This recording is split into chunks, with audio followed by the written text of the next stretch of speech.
এখানে আমি থাকতাম, উনি ওই তালবেরিং টাইপই পড়তো বা ওর ভেতরে আস্তে আস্তে এইভাবে যে 12 থেকে একটা সুসন্তান তৈরি হবে, আমি অবাক হয়ে যাই।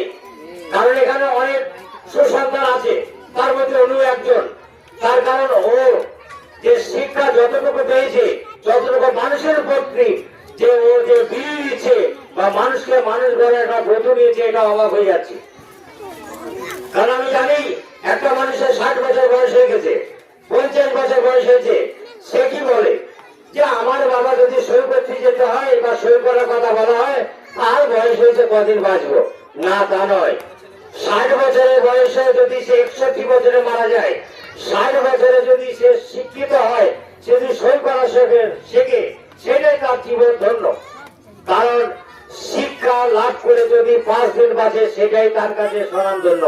অশিক্ষিত মানুষ মানুষ নয়, তা আমি বলছি না। কারণ অশিক্ষিত মানুষ ঠিকই, কিন্তু একটা শিক্ষিত মানুষের কাছে সে কিছুই নয়। কারণ এখানে শুধু দিনের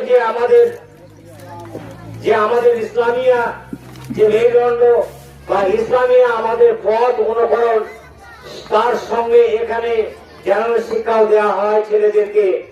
আলহামদুলিল্লাহ, যে বাবার এখানে যদি কেউ ছেলে পাঠায়, সেই ছেলে মানুষ হবে। এখানে 4র্থ শ্রেণী পর্যন্ত এখানে পঠক্রম করা হয়। সেই ছেলে যদি আমার মনে হয় একটা প্রাইমারি স্কুল, সেখানে কয়েক কোটি কোটি টাকা দিয়ে খরচ করা, আমার মনে হয় যে এই স্কুলে যদি সেই ছাত্র বা ওই স্কুলে প্রাইমারি এখন যে হাল সরকারি কম্পিটিশন দেখ, আমার মনে হয় প্রত্যেকটা ছেলে তার থেকে অনেক গুণে ভালো রেজাল্ট করবে। কারণ আমরা দেখেছি, আমি একটা মাদ্রাসা দায়িত্ব আছি, বিরামপুর ইসলামিয়া আলিকা মাদ্রাসা। সেই সমস্ত ছেলেদেরকে আমি দেখেছি যে যাদের একটা ছোট্ট ছেলে, যার বয়স হয়েছে 4.5 থেকে 5 বছর, সে অন্তত 100টা মুখস্থ ছোড়া আমাদের জালসায় বলেছে, শুধু একটা নয়, কয়েকটা ছেলে। আলহামদুলিল্লাহ, এইসব ছেলে কোন প্রাইমারি স্কুলে মানুষ হতে পারে না। হ্যাঁ, সেখানে যে মানুষ করে না বা মানুষ হয় না তা নয়। আমি তুলনামূলক বলছি যে আমাদের যে এই সমস্ত স্কুলগুলা, অন্তত এই স্কুলের সঙ্গে কম্পিটিশন করা অত সহজ নয়।